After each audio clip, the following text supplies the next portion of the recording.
Hi everyone, I hope you're doing well. I'm coming to you today from the garden.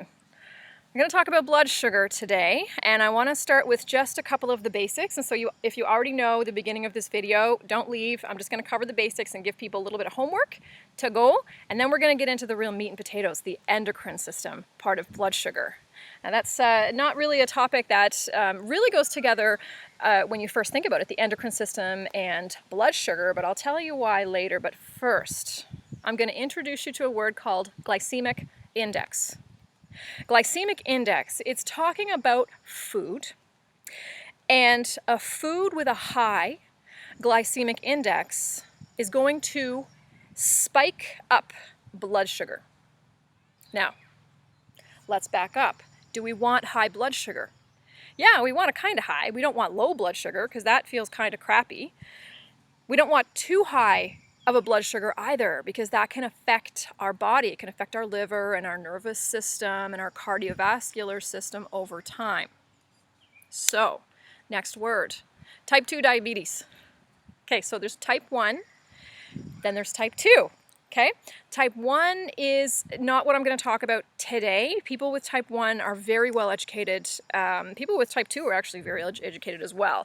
The difference is that sort of your average folks are really thinking more about the diabetes type 2, because that's the one where if you have maybe not the greatest diet according to what your body's needs are, you might be putting yourself at risk for type 2 diabetes. Okay, so that's another word for type 2 is insulin resistance. So you're going to have to go do some homework today and find out insulin resistance. Now we're going to get to insulin later, so hang on, put a pin in that. We're going to come back to insulin. So if we're looking at preventing type 2 diabetes, if we're working at minimizing insulin resistance, we're going to be eating foods at a volume that suits our body's needs. Not too little, not too much. Right in the middle, right in the Goldilocks zone. That's where glycemic index comes into play. Glycemic index. Because food choices do matter. Yes, volume matters, absolutely. But food choices also make a big difference, especially in today's age where we've got so much that we can buy. You go to the grocery store and it's not just squash and onions.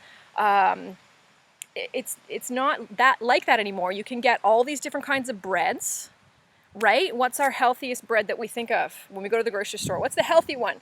Dempster's. Dempster's bread. Go look at the ingredients of Dempster's. So, glycemic index foods are high in sugar. They're going to spike our sugar up. So, go look at your cupboards and your fridge to see how many things you have in there that contain high fructose corn syrup or glucose fructose. Now that stuff's made in a lab. It's made from corn, and so corn is a starch, right? So the starch then has to get turned into a syrup, like a sugar. And so that's a food technology thing that happens. But what happens is that glucose fructose and high fructose corn syrup are going to really increase glycemic index of foods. So watch it. I want you to go to your fridge, look at your salad dressings, look at your stir fry, the bottles of like stir fry sauce. Look at the ketchup versus the mustard. The mustard's probably going to be fine, unless it's honey mustard, then it depends on the brand. What else do you look at? You can look at some of the juices that might be marketed as healthy, and maybe they are. I mean, blood sugar is not everything. There's some really healthy foods out there with high glycemic indexes. But let's just take a look at the ingredient lists for the glucose fructose and the high fructose corn syrup and do an inventory. Do a tally in your house as to how many foods have that in the ingredients list. And that's your first bit of homework. Now, number 2, there's really healthy foods that have a moderately high glycemic index. They're still really healthy, but we're asked to limit them if we are at risk of type 2 diabetes, if we have insulin resistance. And those are your starches, your carbs, right?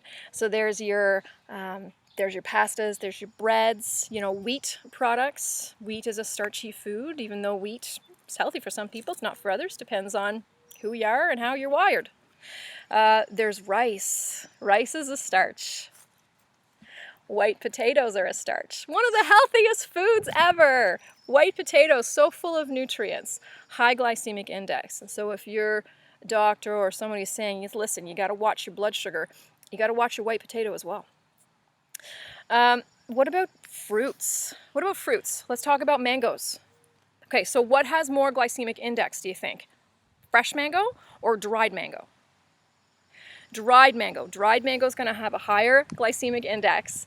And it's not really, like if you weigh the two of them, well, I guess if you weigh them because they're dehydrated, there's no water in them. Okay, and so if you weigh like 100 grams of both, there's going to be more mango in the dried mango, right? Because there's going to be more water in the fresh mango. And this is where we get caught, because we might eat like 6 pieces of dried mango. We're not all that full. We had a really nice treat. We enjoyed it. We got loads of nutrients out of it. We did get a bit of a sugar spike. Sometimes that's good. Sometimes that's bad. Depends on the person. So dried fruit versus fresh fruit, only because we tend to eat a lot of dried fruit at a time. Think about raisins. How many raisins would you eat at a time in a handful? Like, it might be trail mix, or you might just grab some raisins, or you might be having it in some cereal. How many raisins would you eat? Well, for each raisin, that's 1 grape. That's 1 grape. And grapes, as nutritious as they are high on the glycemic index. Okay, so that's a couple of things. Now, by the way, with fruit juices are pretty notorious. They'll sneak up on us and spike our blood sugar quite a bit. So watch the juices. Not that you shouldn't have juices. I don't know. We'd have to be in the office and we'd have to have a conversation, and I'd have to figure out what your individual needs are before I could make that conclusion. But in the meantime, fruit juices, just watch it. And unfortunately, you're going to have to think of wine and beer as juice, at least for blood sugar purposes. Okay, so if you're having a glass of wine or a bottle of beer, think of it as having a glass of juice in terms of blood sugar. So let's get to the real exciting stuff, the endocrine system stuff. Now, the endocrine system, what is that? That's our hormones. So when you first think of hormones, if you're a woman, you're going to think of estrogen and progesterone. If you're a man, you're probably going to think of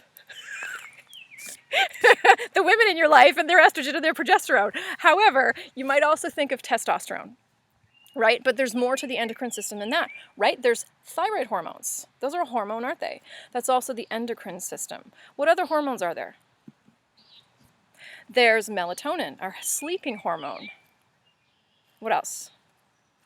There's cortisol, our performance hormone. And yes, I called it performance hormone, not stress hormone, because cortisol is good in short doses or in small doses.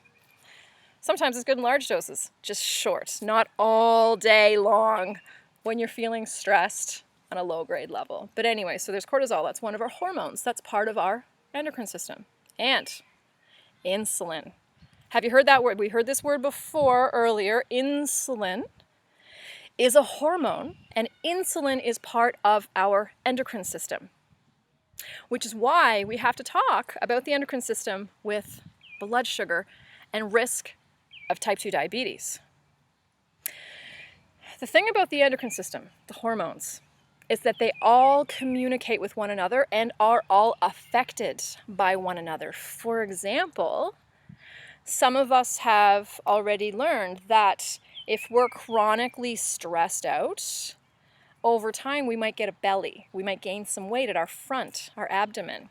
And that's because of cortisol. Cortisol causes our body to store fat because it doesn't know what's coming. It doesn't know if we're heading into a crisis in our life or not. It's just going to store the fat in case there's no food in a month, right? So that's cortisol. Now, when cortisol is elevated for long periods of time, I'm talking like days, weeks, months, insulin resistance is more. Okay, so you've got more chance of insulin resistance with continual elevation of cortisol. Insulin resistance increases the risk of getting type 2 diabetes. Insulin resistance means our blood sugar is going to run high. If it was supposed to be here, it's going to run high through the day. It's going to be hard on our liver, it's going to be hard on our cardiovascular system and our nervous system. We're going to feel more tired than we needed to. We're just not going to be operating as well as if our blood sugar was a little bit more down here. So that's cortisol. Another one is estrogen. Insulin and estrogen really work quite closely together. And if you're a female who's been talking to your doctor about your ovaries, then you probably already know this. But insulin and estrogen have a role to play with each other. And actually, so does insulin and testosterone. So that's another reason why you might want to keep your blood sugar down a little bit so that your testosterone can be nice and strong and healthy. If you're interested in learning a bit more about that and really getting into like the details of it, go look at the aromatase pathway of the body, the aromatase pathway. So, what about melatonin, our sleeping hormone? Now, this took me a really long time to realize because I had such a bad habit of overeating at night. I'd rather just eat a great big meal at night.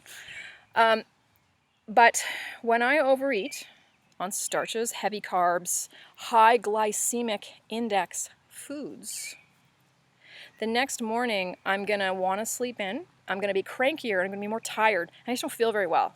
And actually, I feel hungry. But it's more of a stomach upset kind of thing, but even though it feels like hunger. Now, I'm not the only one. I talk about this a lot to my patients. This is very, very, very, very common, so watch it. It's the night before, and you wake up, and if you've had a lot of chips and a junk food night, or you had, ice cream night, or if it's me, it's chips and ice cream night, and then you go to bed on a really full stomach, completely happy and sedated. You're going to sleep really well, but for some reason you're going to wake up and you're not going to feel well. You're going to be cranky, you're going to be moody, you're not going to have your serotonin, your happy hormone, and your melatonin, your sleeping hormone, is not going to be as strong that night. So as much as you're going to be sleeping, you're not going to get that nice, strong, solid, restful sleep if your blood sugar is real high. So that's blood sugar and the endocrine system, and that's why it gets a little complicated. That's why it's not just a matter of, well, I eat really well, like I don't know why my blood sugar's not coming down, and I do hear that. I've heard that over the years. I eat really well. I don't know why my blood sugar's not coming down. Well, maybe it's not the food choices anymore. Maybe your body's kind of past that, and maybe we need to look at the endocrine system. Maybe we actually have to work and strengthen your testosterone levels, or maybe we have to work with your estrogen and progesterone or your sleeping hormones. We have to work with your cortisol and support the other parts of the endocrine system before your blood sugar can get it to do what you're wanting it to do. So I'd like to say this is all very simple, but things usually are on the surface, and then once you get into it, it takes a little bit of complication and confusion. And then once you get through the reeds of that, it becomes simple again, but in a much more functional way. So, do you want to exercise to help your blood sugar? Yes, of course you do. And what we have found scientifically is that if you exercise before your meal, then you're going to be more likely to use what you're eating for fuel and energy. Whereas if you were sedentary all day and stressed, your body's going to be more likely to store the calories as fat and not give you that energy for later. You might feel tired after your meal. Why am I always tired after my meal now? This is new. It's been going on for a few months. It's kind of gradually happened, but why is that happening? Could be just something in the endocrine system that's a little off. The body has its own opinions, and it has to figure out what to do for you for your best well-being based on the information it has. And it doesn't always know what's going on outside of you, it just knows what's going on inside of you. So there's little tricks to communicate to the body to say, hey, we're fine, like we're good. Or listen, I need you to use these calories to burn energy and to have mental cognition and to lift some things and to walk and to do these things. I need you to burn this off and create muscle. One of those ways is to exercise before eating your largest meal. It's really very individual, isn't it? It's always a tough thing to do these videos because I want to give you some really good, solid information that you can use. But I also don't want to generalize and make some sort of accidentally lead you down a road that isn't right for you. Because everybody's wired differently. Everybody's body chemistry is a little different. And that's why it's so important to really look at yourself, honor your own needs, explore your body's needs and what it's thinking and feeling with regard to your life, your food choices, your triggers, why we stress eat. Because if we think about it, we probably, if we did, I sent you to do an inventory, you're probably going to go and go, oh my God, I eat so much crap. Or you might be super proud of yourself and be like, no, actually, I'm eating really well. I don't know. Maybe we use food to calm us down. Maybe we use food to energize us. Maybe food is a real source of pleasure for us. Maybe we overeat, maybe we undereat. Maybe when we're not feeling well, or maybe when we're a little stressed out, we don't eat enough and our blood sugar goes low. Don't know. Everybody's so specific. And so let's go figuring out how you're wired, the body chemistry, particularly the endocrine system. So go do your homework, do your learning, and then eventually, let's talk. We can figure out what your body needs.